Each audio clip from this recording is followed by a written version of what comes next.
Hello जी। Singapore में आज मेरे दिन की शुरुआत ईस्ट कोस्ट रोड से हो रही है।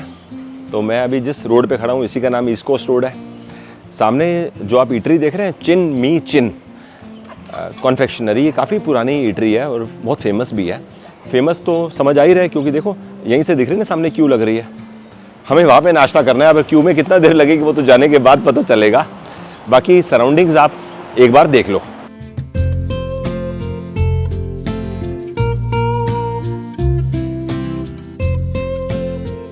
ब्रेकफास्ट पे आज मुझे मिस्टर नंद कुमार ज्वाइन कर रहे हैं, तो अब हम चल के ब्रेकफास्ट करते हैं। बाहर लाइन देख के इतना अंदाजा तो हो रहा है कि काफी फेमस ये रेस्टोरेंट है। मैंने ब्रेकफास्ट में अपने लिए दो चीज ली है। काया बन, जिसपे ये जो आपको जैम दिख रहा है ना, आई थिंक दिस इज काया जैम, ऊपर बटर है। और ये है जी फ्रेंच टोस्ट। तो फ्रेंच टोस्ट में मैंने इनको बोला मेरे को ना पीनट बटर दे दो, ये ठीक रहेगा। आप श्योर हो कुछ नहीं लोगे? तो इसमें जो इन्होंने फ्रेंच टोस्ट बनाया है, इसमें एग के साथ ही बनाया है। ऊपर ब्रेड पे एग है।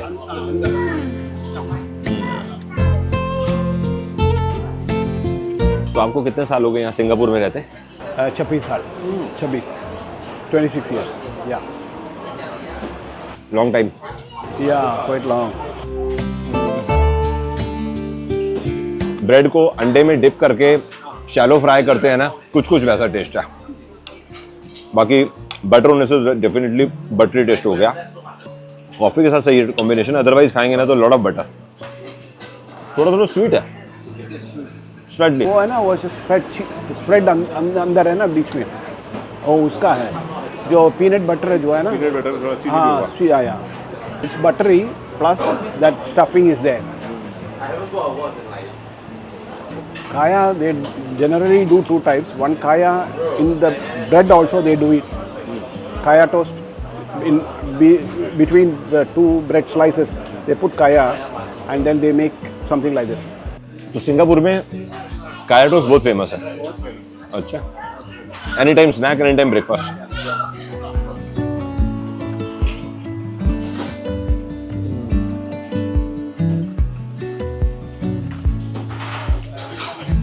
सही है टेस्ट तो। मेन जो टेस्ट है ना वो काया जैम का है, और जिसका जैसी थोड़ी बहुत रेसिपी में फर्क है वैसा टेस्ट है। Eventually this is also kind of a paste. So they have it, they make it and then they spread it and spread. Coffee तो बहुत स्ट्रॉन्ग है। Strong. That's why I said I don't want coffee. अच्छी खासी strong coffee है। बहुत strong होगा। ये भी सोचने की बात है कि आप यहाँ वीकेंड पे आ रहे हो, पहले 20-25 मिनट लगा के नंबर ले रहे हो, फिर नंबर आने के बाद 15 मिनट वेट कर रहे हो, 45 मिनट तो आपके इसी में निकल गए। पॉपुलर ईटरी है ना। अभी मैं स्टाफ से पूछ रहा था तो इन्होंने मेरे को बताया कि ये बेसिकली जो ओनर्स हैं इंडोनेशिया से हैं, तो इसका काफ़ी फूड आइटम्स यहाँ पर इंडोनेशियन क्यूजीन की भी हैं। Basically this is more of A confectionery item. More of a confectionery. That's what, even in the name also they put it confectionery. Especially here pure vegetarian, only Indian vegetarian food है। मगर सिंगापुरियंस के लिए हिसाब से जैसे कि आप egg है, egg is a vegetarian, they consider it as a vegetarian, and small fish also consider it as a vegetarian. Yes. So they don't make egg as a non-veg. So it is like that. वैसे इस जगह जहाँ पर हम breakfast कर रहे हैं, vegetarians के लिए कोई भी ऑप्शन नहीं है।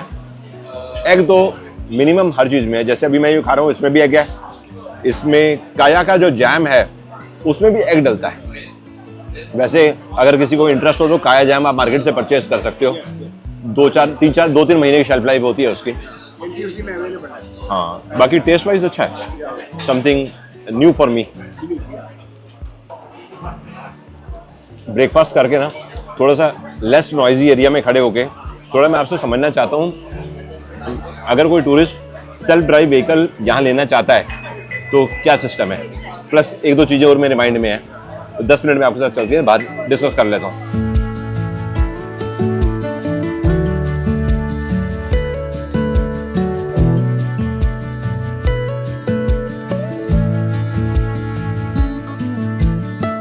सर इसमें जो स्लॉट्स स्लॉट्स अवेलेबल आ रहे हैं अभी, वो 5:30, 5:45, 6 बजे और 6:15 शाम के, ये 4 स्लॉट्स अवेलेबल है। 6:30 और 7 बजे का स्लॉट सोल्ड आउट हो गया है। तो उसमें 2 कैटेगरी है, एक विद फूड है और एक विदाउट फूड है। जो विद फूड है वो है $39 की पर पर्सन, और जो with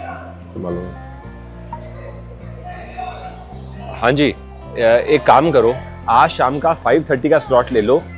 observatory deck MBS Marina Bay Sands, ये 57th फ्लोर पे है, विदाउट फूड, तो $39 का, और क्लू के थ्रू बुक करवाना और मेरे को बता देना। ये अगले 15-20 मिनट में कर देना बुकिंग, नहीं तो हो सकता है ये सोल्ड आउट हो जाए, क्योंकि वीकेंड है ना, तो हो सकता है ऐसा। और एक बार क्लूक पे चेक कर लेना इनवॉइस भी, क्योंकि इनवॉइस सही होती है मेरे को। फिलहाल उमेश भाई का लगता है नाश्ता आ गया। हाँ जी उमेश भाई, टेस्ट कैसा है बरीटो का? टेस्ट ठीक है सर। ठीक है, जस्ट ठीक है या उससे बेटर है? नहीं ठीक है, बेटर है, कुछ नया है। कुछ नया, ये भी सही है। मतलब डिसअपॉइंटिंग तो नहीं है ना? नहीं ऐसा कुछ नहीं है, पूरा जैसा नहीं लग रहा। नहीं अच्छा लग रहा है।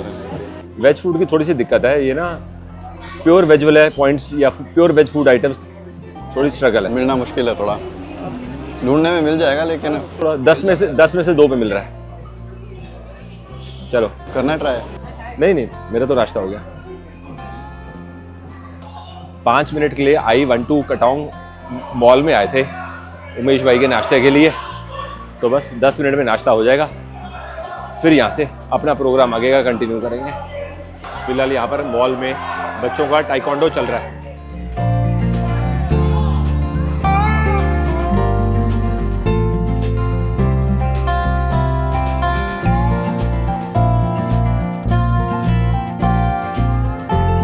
मैंने पिछले 2 दिन में यहाँ पर ना नोटिस किया है कि फुल डे के लिए अगर आप कैब हायर करोगे तो बहुत ज़्यादा एक्सपेंसिव है।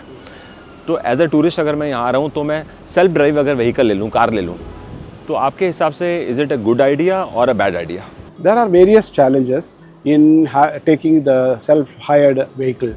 First of all, we do not know what are the rules and regulations out here to drive on public road. Tourists will not know.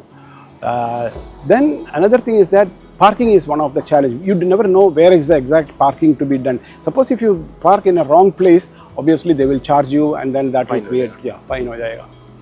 ये सारे things. तो ये टूरिस्ट को इतना इजीली पता नहीं चलेगा। So, and also while driving also you must know road rules. If you miss some road rules, for example, honking is very difficult here. I mean, you are not supposed to honk. मैंने actually कल पूरा दिन मैं notice कर रहा था, road पे मैंने किसी को भी हॉर्न बजाते हुए नहीं देखा। अच्छा, ये सब आपको पता होना ज़रूरी है। And then people will feel like, oh, you are disturbing me. You know, that is what happened. अच्छा, तो एक तरह से बैड आइडिया है ये। It's not a good idea. अगली चीज़ ये बताइए कि यहाँ पर लोगों के पास ना गाड़ी नहीं होती आमतौर पे, सेल्फ ओन्ड व्हीकल। अब क्योंकि आपके पास है, इसलिए you are the right person to answer this. क्या रीज़न है कि लोग गाड़ी नहीं खरीदते या कम खरीदते हैं? There are few reasons. One is the COE, which is very high value right now. Certificate of entitlement. So this one it is for 10 years. First 10 years you will get that. Once you take it, 10 years you can use for the same money. So for example, currently it is coming to around $130,000. So roughly around 95 lakhs or something like that. $130,000 10 years. 10 years. तो आप गाड़ी own करने के लिए fees दे रहे हो? Fees दे रहे हैं 95 या 1 CR के आसपास। Plus you have to pay the value of the car. अच्छा, this has nothing to do with the cost of the car. Crazy amount. Yeah, this is one thing. Plus maintenance is another challenge. And then the third one is like the ERP and all those things that you pay. You need to kind of put a card inside the car. मुझे पता लग गया, वो peak hours में extra toll kind of thing. Toll kind of thing. And then in addition to that, you also need to kind of have a parking cost. Wherever you park, there is a cost attached to that. So all these things will come into effect. वैसे तो यहाँ पर ना public transport बहुत ज़्यादा अच्छा है। मैं 2 दिन से नोटिस कर ही रहा हूँ कि everything is so well structured, but ये नहीं मुझे मालूम था कि इतना डिटेल में कॉस्ट करता है गाड़ी ओन करना। Wherever you live, you will get one or other public transport, MRT or bus or taxi or whatever. चलो सही है, आपसे ये ब्रीफ मुलाकात भी हो गई, मतलब आपने अच्छा आपके थोड़ा टाइम स्पेंडिंग भी किया और साथ साथ आपने इसके बारे में बता दिया। आज ना मैं बहुत ज़्यादा टायर्ड महसूस कर रहा हूँ, तो बस अपने होटल जाने का प्लान कर रहा हूँ कि होटल जाके 2-3 घंटे रेस्ट कर लूँ, फिर शाम को थोड़ा घूम लेंगे। तो देखता हूँ कुछ इंटरेस्टिंग होगा तो आपके साथ शाम को शेयर करता हूँ। फ़िलहाल सिंगापुर के बारे में एक चीज़ बता देता हूँ कि यहाँ पर ना दोपहर के समय मौसम बहुत गर्म हो जाता है, तो ऐसा है कि या तो आप सुबह घूमो या शाम को घूमो। It depends upon certain days when it's raining, cloudy, it will be better. अच्छा, वेदर चेंजेस भी सुना है बहुत Very fast. तुरंत हो जाता है, जैसे अभी एकदम ब्राइट सन है तो कोई बड़ी बात नहीं है 2 घंटे बाद बारिश हो जाए। अच्छा, अभी वैसे 2 दिन से बारिश नहीं हुई तो चलिए जी, thank you so much and nice to meet you. हम लोग चलते हैं। शाम के 4:45 बजे का टाइम है। मैं स्काई गार्डन ऑब्जर्वेशन डेक जा रहा हूँ। 5:30 बजे का मैंने स्लॉट लिया है ऊपर टेरेस पे जाने के लिए ना। तो अब आपको मैं ये ऐप दिखाना चाह रहा हूँ, ये मैं कल से यूज़ कर रहा हूँ। इस ऐप का नाम है सिटी मैपर। वैसे तो गूगल मैप्स के थ्रू भी बड़ा आसानी से सब कर सकते हैं। और Marina Bay Sands Sky Park observation deck मुझे जाना है, तो करंट लोकेशन अपने आप ले लेता है, तो ये आपको बता देता है आप कैसे कैसे जा सकते हो, वॉक करके, बाइसिकल राइड, कैलोरीज कितनी बर्न होगी, सब बोल देता है। नीचे सजेशंस दे देता है, तो बस पे जाना है तो उसके भी ऑप्शंस बता देता है कौन कौन से बस के रूट्स हैं और टाइम कितना लगेगा। अब जैसे 23 मिनट दिखा रहा है तो मैंने क्लिक कर दिया, ठीक है। तो इसने मेरे को बोला है जी 3 मिनट लगेंगे आपको पैदल जाने में, मतलब वहाँ से अपन आगे कनेक्ट ले लेंगे। इस ऐप को यूज़ करके आप multi mode of transport follow कर सकते हो, जिसमें बस भी है, MRT भी है, बाकी पैदल तो है ही। चलो, अभी वैसे ये वाला रास्ता तो मेरे को एक तरह से याद ही हो गया है, क्योंकि पिछले 2 दिन से हम अपने होटल से MRT इसी रास्ते से जा रहे हैं।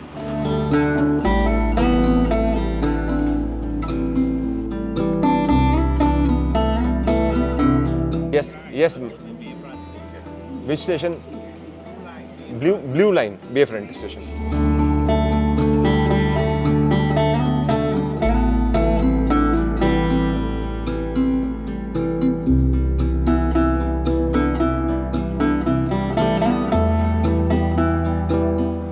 डिनर करने के लिए आज मैं लिटिल इंडिया में आर्या रेस्टोरेंट में आया हूँ।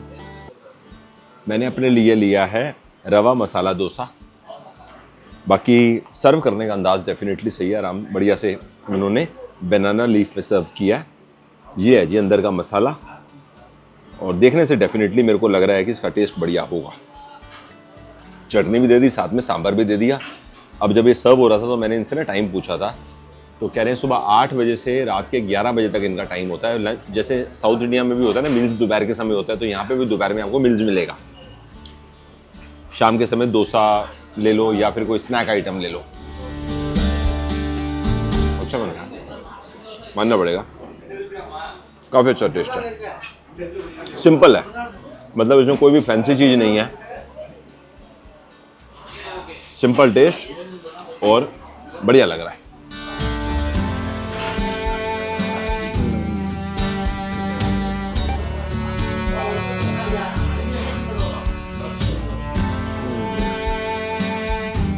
लिटिल इंडिया में जितने भी इंडियन फूड के रेस्टोरेंट्स हैं उनमें सबसे ज़्यादा साउथ इंडियन फूड के रेस्टोरेंट्स हैं। यहाँ पर ना तमिल पॉपुलेशन भी काफ़ी ज़्यादा है, और ये समझ लो कि साउथ इंडियन फूड की मौज है यहाँ पे। आपको बढ़िया साउथ इंडियन मिलेगा। वैसे नॉर्थ इंडियन भी अच्छा है, बट साउथ में तो क्योंकि रेस्टोरेंट ज़्यादा है तो वैरायटी भी ज़्यादा है।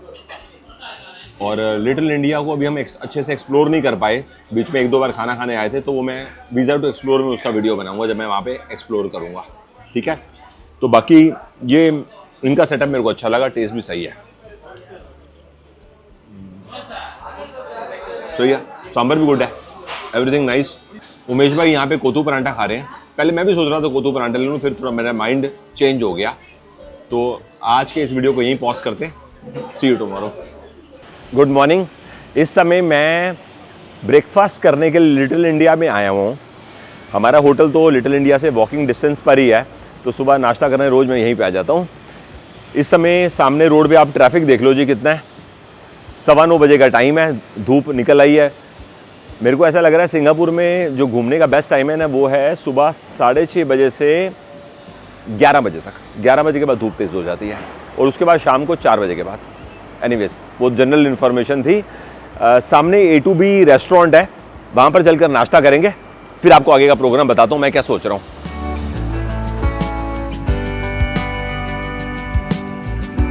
मैंने यहाँ पर अपने लिए मसाला डोसा लिया है। इन्होंने 4 तरह की चटनी के साथ डोसा दिया है।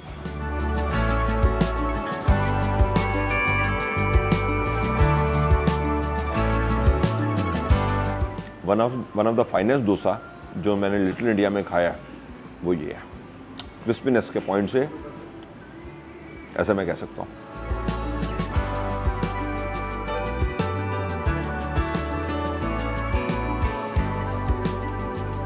चटनी बहुत औसम है, मज़ा आ गया। वैसे डोसा भी सही है, नो डाउट, क्रिस्पी भी है और वेरी वेल सर्व्ड। मज़ा आ रहा है मेरे को।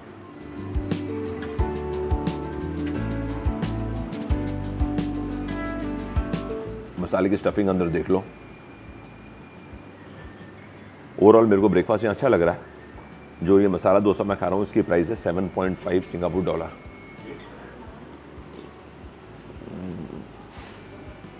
समझ ठीक है। चलो जी, कुछ देर में आपको ज्वाइन करके ना बताता हूँ for rest of the day मैं क्या सोच रहा हूँ। अब आगे का प्रोग्राम मेरा ये है कि मेरे को सब्सक्राइबर मीटअप करनी है। उसके बाद रेस्ट ऑफ द डे जो मैं जर्नी करूँगा वो सारी मैं वीज़ा टू एक्सप्लोर में कवर करूँगा, क्योंकि इस बार हम ना 2 ही लोग आए हैं। नॉर्मली हम 4 आते हैं ना तो थोड़ा बहुत मैनेज ज़्यादा बेटर तरीके से हो जाता है। और सिंगापुर जर्नी में मेरे को ऐसा लगा कि अगर 4 लोग आएंगे ना तो फाइनेंशियली मेरे लिए बहुत ज़्यादा डिफ़िकल्ट होगा, तो इसीलिए हम 2 लोगों ने जर्नी प्लान करी। और शायद पिछले इतने सालों में मुझे लग रहा है पहली बार ऐसा हो रहा है। आमतौर पे हम 4 लोग एक साथ ही जाते हैं। अभी लगेज मेरे को अपना पिकअप करना है, फिर हम लोग होटल चेंज करने जा रहे हैं। ऑर्चर्ड रोड पे मैंने होटल चेंज किया है, मतलब बुकिंग करवाई हुई है, तो अब हमारा वहाँ स्टे है। उसके बाद मैं वहाँ से चेकआउट करूँगा और जाऊँगा मैं सेंटोसा में 1 नाइट स्टे करके फिर मैं एग्जिट करूँगा और वहीं से एयरपोर्ट निकल जाऊँगा। इस प्रकार से मैंने ये जर्नी प्लान करी। अब ऑर्चर्ड रोड में मैं क्यों रहने जा रहा हूँ उसके बारे में छोटा सा जवाब दे देता हूँ। ऑर्चर्ड रोड यहाँ की बहुत पॉपुलर मार्केट है, तो मुझे लगा कि एक्सेस हमारा थोड़ा इजी हो जाएगा। जैसे अभी लिटिल इंडिया एक्सेस इजी हो गया ना, उठ के आ जाते हैं सीधे, तो that is the only reason कि मैं ऑर्चर्ड रोड में जा रहा हूँ। हालांकि होटल वहाँ बहुत महंगा मेरे को मिला है। मैं आपको टैरिफ होटल पहुँच के बताऊँगा। देखकर मैंने कितने पैसे दिए मेरे को याद नहीं, उसका अमाउंट कितना दिया था। बाकी ये सुंगई रोड है। अब रोड से तो इतना लोगों को पता नहीं होता, बट मेन है कि आइडिया के तौर पे बता रहा हूँ। सामने हमारा होटल है जहाँ पर हम रुके हुए हैं, विलेज अल्बर्ट कोर्ट, और ये इसकी बैक साइड है। इनकी जितनी भी विंडोज़ है ना सारी बंद रहती, खुलती नहीं है। तो पहले मुझे ये था कि ऊपर के फ्लोर में शिफ्ट हो जाऊँगा, विंडो ओपन होगी तो सही रहेगा, लेकिन अब वो फिर मैंने जाके ऊपर का रूम देख लिया तो मुझे उसमें कोई एडवांटेज नहीं दिखा। मेरे को लगा रिसेप्शन के पास जो अपना रूम है वही ठीक है। चलो जी, see you after some time.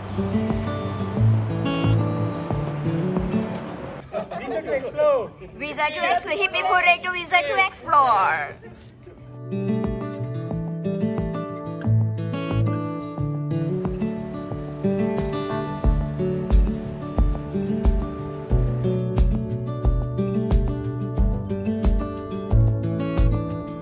आज के दिन का एंड ना बड़े अजीब से ढंग से हुआ। मैं सोच के गया था कि मैं लाओपा साथ में जाकर एक वीडियो बनाऊंगा और स्ट्रीट फूड एक्सप्लोर करूंगा। यहाँ देखो लाओपा साथ में रात के समय कितनी ज़बरदस्त मार्केट लगती है। स्ट्रीट मार्केट फूड की पॉइंट ऑफ व्यू से बात कर रहा हूँ। लेकिन जब मैंने इतनी सारी फूड आइटम देखी तो मेरा मन ही नहीं हुआ कुछ खाने का, तो मैंने सोचा नहीं, मेरे को डिनर करना ही नहीं है। फिर बाद में मैंने सोचा चलो एक काम करते हैं, वेज फूड खा लेते हैं। तो हमने लाओपा साथ का जो हॉकर सेंटर है ना, जिसके बाहर ये स्ट्रीट फूड मार्केट लगती है, उसी हॉकर सेंटर के अंदर हमने डिनर में इंडियन फूड खा लिया, मतलब दाल चावल खा लिया। तो ऐसा करके हमारा डे एंड हुआ। चलिए जी, अब आपसे मुलाकात होगी अगले एपिसोड में। अभी के लिए bye bye, thanks for your time.